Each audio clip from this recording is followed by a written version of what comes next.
Muy buenas tardes a todos. El día de hoy les voy a hablar sobre la independencia de Cuba tras la intervención de los Estados Unidos. Mi nombre es Daniel Alexander Oliva Samaniego, curso del sexto ciclo en la Universidad Privada Antenor Noruego en la Facultad de Arquitectura, Urbanismo y Artes. El curso es Arquitectura Peruana 2 y lo dicta el Magíster en Arquitectura Nelson Briones León. Bien, aquí tenemos el índice que es encabezado por los antecedentes históricos, luego le sigue la Guerra de Independencia, luego está los intereses estadounidenses, luego está el casus belli, que significa motivo de guerra, más adelante tenemos el Tratado de París y al final tenemos las conclusiones. Bien, para empezar hablando sobre los antecedentes históricos, eh, teníamos la colonización española en el siglo XVI. Cuba era una de las últimas colonias hasta finales del siglo XIX. Durante este tiempo se convirtió en una importante fuente de azúcar y tabaco. Con el destronamiento de Isabel II en 1868, en la localidad de Yara se dio la primera guerra de independencia cubana, que fue liderada por Carlos Manuel de Céspedes.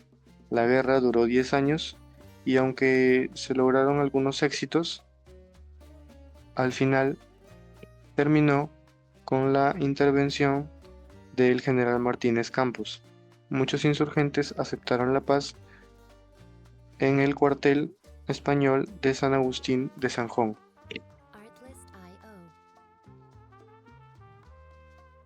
Bien, ahora tenemos la Guerra de la Independencia.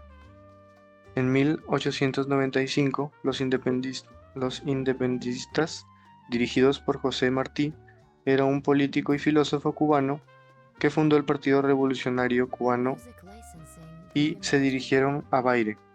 En Baire, los insurgentes se levantaron al mismo tiempo en más de 35 localidades. El gobierno de Antonio Cánovas envió otra vez, así como en la Guerra de los 10 años, al general Martínez Campos, quien fracasó al encontrar una guerra imposible de parar, y en su lugar enviaron a Valeriano Weyler y Nicolau. La gestión de estos dos fracasa, y tras el asesinato del gobernador Antonio Cánovas, se alza el gobierno de Práxedes Mateo Sagasta y destituye a Weyler. Este dicta también un secreto de autonomía para Cuba y Puerto Rico. Además, realiza un acuerdo con los rebeldes filipinos. Más adelante se apuntó Estados Unidos porque tenía un interés económico en Cuba y seguía la situación de la isla muy de cerca. El presidente William McKinley ofrece una gran cantidad de dinero por Cuba y Puerto Rico. Habían varias razones por las cuales no aceptarían vender estas islas, ya que se podía considerar traición. También la burguesía catalana tenía importantes negocios en las islas y esto hacía que no lo iban a permitir. Al rechazar la oferta se dio un enfrentamiento que terminó en derrota por parte de Estados Unidos. En 1898, con la excusa de asegurar los intereses estadounidenses en la isla, envían un acorazado de segunda clase al puerto de La Habana, llamado el Maine. Este acorazado estalló por una explosión en la sala de máquinas, dejando muertos a 256 personas. Para tener un motivo de guerra, se publicó un artículo por el magnate William Randolph Hearst que decía: el barco de guerra Maine partido por la mitad por un artefacto infernal secreto del enemigo. Esto fue un casus belli para Estados Unidos. Esto significa que tenían un motivo de guerra. El 25 de abril de 1898 empieza la batalla de Cavite. A Filipinas llega la flota estadounidense que fondeaba en Hong Kong para enfrentar a España, derrotándolo por mucha diferencia. Más adelante, en el Atlántico, el almirante Cervera se enfrentó a una escuadra americana muy superior a él, acabando igual que en la batalla de Cavite.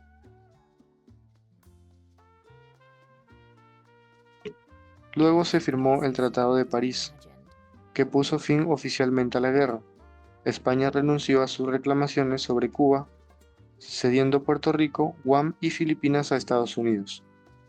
Aunque Cuba obtuvo formalmente la independencia de España, fue ocupada militarmente por Estados Unidos hasta 1902. Cuba se independizó aunque su soberanía fue limitada por la Enmienda Platt, que permitió a Estados Unidos invertir en los asuntos cubanos y estableció la base naval de Guantánamo.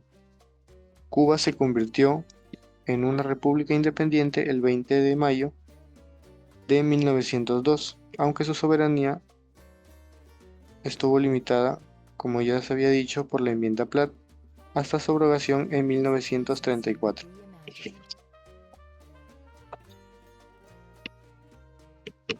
Bien, por último tenemos las conclusiones. Bueno, la independencia de Cuba en 1898 estuvo marcada por una prolongada lucha contra la dominación española, seguida por la intervención de los Estados Unidos. Las consecuencias de estos eventos tuvieron un impacto duradero en la política y las relaciones internacionales de la región.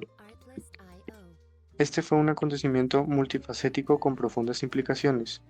Destaca la influencia de las potencias, la perseverancia de los pueblos en su lucha por la libertad, refiriéndose a Cuba, y la persistente influencia de las potencias extranjeras como Estados Unidos, que era una población joven.